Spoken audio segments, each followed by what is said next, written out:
नमस्कार दोस्तों, स्वागत है आप सभी का आज एक और नए वीडियो के अंदर। तो दोस्तों, आज की इस वीडियो में हम बात करेंगे कि हम अपने परिवार पहचान पत्र में इनकम को कैसे ठीक करा सकते हैं और जो इनकम को ठीक करने का जो फॉर्म रहेगा वो आप कैसे भर सकते हैं, इसी के बारे में बात करेंगे दोस्तों। तो दोस्तों, यह है वो फॉर्म जिसे आप भरकर अपने परिवार पहचान पत्र में अगर आपकी इनकम गलती से ज्यादा वेरीफाई कर दी गई है तो आप इस फॉर्म को भर के परिवार पहचान पत्र में आप अपनी इनकम को कम करा सकते हैं। यह दोस्तों स्वयं घोषणा पत्र आप सभी को बताना चाहूंगा दोस्तों कि जब आप तहसील में जाते हैं, कोर्ट में जाते हैं, में भी आपसे ये ऑल डिटेल को पूछा जाता है जिसके बारे में भी हम बात करेंगे। जब आपसे डिटेल पूछी जाती है तो आपको पता नहीं होता कि इंस्टेंट आपको वहाँ पे क्या डिटेल लिखवानी है। तो आप सभी को बताना चाहूंगा दोस्तों कि ये फॉर्म, पहले हम बात करेंगे फॉर्म हम कैसे भर सकते हैं। इस फॉर्म का प्रिंट आपको नजदीकी सीएससी सेंटर से मिल जाए। इस फॉर्म को आप घर पे बैठ के आसानी से भर लीजिए। इस फॉर्म को घर से भर के लेके जाइए और वहाँ पे जाके आप उनको बोल दीजिए कि ये स्वयं घोषणा पत्र है जो मैं यहाँ पे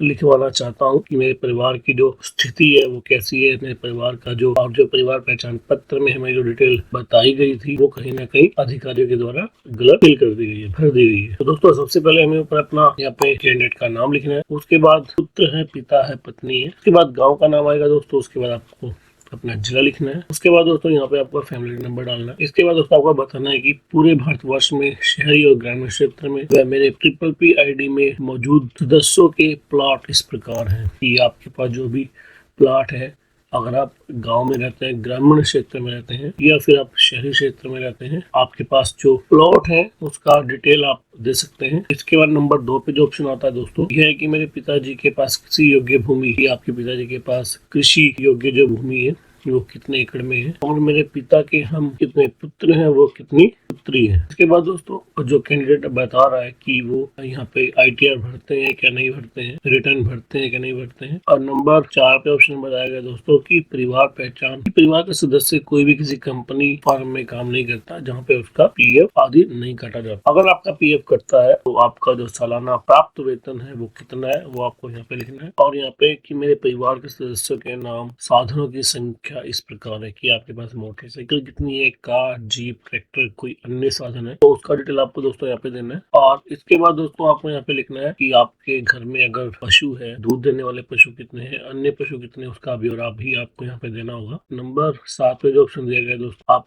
क्या व्यवसाय करते हैं आप यहाँ पे फिल कीजिए। उसके बाद आपका सालाना जो आय है वो कितना है आप यहाँ पे फिल कीजिए नंबर 7 में। और नंबर 8 में दोस्तों की इस तारीख से पहले व आज तक कोई भी दुकान है या नहीं है। तो एक कि हमारी कोई दुकान है ही नहीं तो आपको यहाँ पे नो कर सकते हैं। या दुकान का सालाना आय, जब दुकान ही नहीं तो सालाना आय कहाँ से रहेगा दोस्तों। इसके बाद दोस्तों आपको परिवार का सदस्यों का डिटेल देना है। और नीचे आपकी जो जमीन है कि आप ठेके पे कितना जमीन लेके फसल उत्पादन का काम करते हैं। और नंबर 11 पे कि अगर आप परिवार में सरकारी और गैर सरकारी नौकरी पे हैं तो उसके बाद आपको यहाँ पे सिग्नेचर करने हैं। और यहाँ पे बताया गया है कि मैं तस्दीक करता हूँ कि उपरोक्त मेरे द्वारा बयान अल्फिया व मेरे ज्ञान व विश्वास के अनुसार सही है। अगर भविष्य में मेरे द्वारा दी गई जानकारी गलत पाई जाती है तो मैं उसके लिए स्वयं जिम्मेवार रहूंगा। यहाँ पे आपको साइन करना है। और साइन करने के बाद दोस्तों आप नज़दीकी CSC सेंटर पर जाकर इस फॉर्म को अपलोड करा सकते हैं विद अपना जो भी आपका परिवार पहचान पत्र की ID रहेगी। अभी हम दोस्तों देखते हैं कि ये फॉर्म जो भरा जाता है वो किस तरह से भरा जाता है दोस्तों।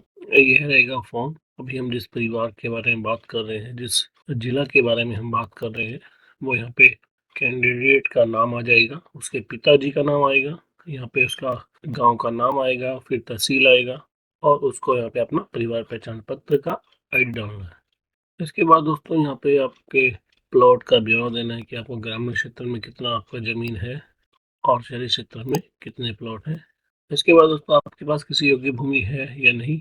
तो अभी हम जिस पर्सन के बारे में बात कर रहे हैं उनके पास कृषि योग्य भूमि नहीं है। अगर बात करते हैं इस पर्सन की, इनके पिता के जो पुत्र हैं वो कितने हैं, पुत्री कितनी है, वो ITR भरते हैं नहीं। अभी हम जिस पर्सन के बारे में बात करें वो ITR नहीं भरते। और PF कटता है नहीं कटता, आपके पास संसाधन किस प्रकार है, आप वहाँ पे ब्यौरा डाल सकते हैं। अभी हम जिसके बारे में बात करें उनके पास कोई संसाधन नहीं है। दूध देने वाले पशु कितने हैं वो आप यहाँ पे डाल लीजिए। इसके बाद दोस्तों नंबर 7 का जो फॉर्म है वो बहुत इंपॉर्टेंट है, क्योंकि नंबर 7 में बहुत से लोग कंफ्यूज हो जाते हैं कि यहाँ पे हमें फिल क्या करना है। तो यहाँ पे है कि पूरे भारतवर्ष में मेरे परिवार का कोई भी सदस्य व्यवसाय करता है, यानी कि वो काम क्या करते हैं। आपको यहाँ पे अगर आप मजदूरी करते हैं तो आप मजदूरी लिखिए, प्राइवेट नौकरी करते हैं तो प्राइवेट नौकरी कीजिए लिखिए, और प्राइवेट नौकरी पे आपको जो जितना आय होता है साल में, अगर आप मजदूरी करते हैं तो आप साल में कितना पैसा लगभग कमा लेते हैं वो आपको यहाँ पे डालना है। इसके बाद की दिनांक से पहले आज तक हमारी कोई भी दुकान नहीं थी, तो कोई दुकान नहीं है तो आप यहाँ पे नो कर दीजिए। इसके बाद दोस्तों आपको यहाँ पे परिवार के सदस्य का ब्यौरा देना है, उनका व्यवसाय लिखना है कि वो क्या काम करते हैं। पहले सदस्य का नाम आएगा, फिर व्यवसाय लिखना है, और फिर आपको जो परिवार पहचान पत्र में आपकी जो इनकम गलत कर दी गई थी उसे आप ठीक कराने के लिए जो इनकम आप लिखना चाहते हैं वो इनकम दोस्तों आपको यहाँ पे लिखना है। उसके बाद आपको अपने मेंबर्स का नाम लिखना है जो परिवार पहचान पत्र में आपके जो मेंबर दिए गए हैं, और उसके बाद अगर आप स्टूडेंट हैं तो आप विद्यार्थी लिखिए। घर में आपकी वाइफ है तो आप यहाँ पे हैं कि वो कोई काम नहीं करते। इसके बाद अगर आप ठेके पे जमीन लिखते हैं वो कितना है कृषि की भूमि वो आप लिख दीजिए, और आपके परिवार में गैर सरकारी या सरकारी नौकरी है तो आप यहाँ पे मेंशन कर दीजिए। इसके बाद दोस्तों आपको यहाँ पे अपना सिग्नेचर करना है। इसके साथ दोस्तों आप यहाँ पे अपना फैमिली आईडी का प्रिंट, और कि इस रीजन से हमारा जो है वो राशन कार्ड काट दिया गया है या फिर हमें स्कीम से बाहर कर दिया गया है। अगर आपका डाटा बिल्कुल सही पाया जाता है तो आपका जो नाम है वो नेक्स्ट लिस्ट में आ जाएगा।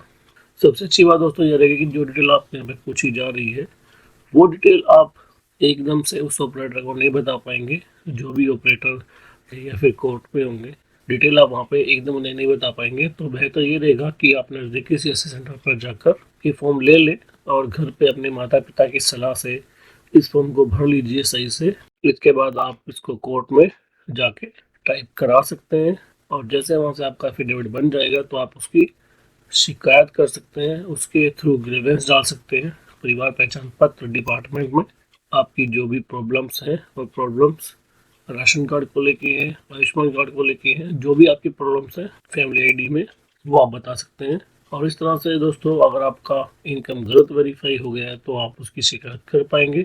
जैसे आप शिकायत करते हैं उसके विद इन 7 डेज 10 डेज के अंदर ही आपको डिपार्टमेंट की तरफ से कॉल कर लिया जाता है। परिवार पहचान पत्र जो डिपार्टमेंट है उनकी तरफ से आपको कॉल कर लिया जाता है और आपका जो प्रॉब्लम है वो सॉर्ट आउट हो जाता है। आशा करता हूँ दोस्तों कि आप सभी का वीडियो पसंद आया होगा। दोस्तों अगर आपको वीडियो पसंद आया तो इस वीडियो को लाइक कीजिए, चैनल को सब्सक्राइब कीजिए और दोस्तों कमेंट करके जो बताइए कि वीडियो आपको कैसा लगा। जय हिंद दोस्तों, जय भारत।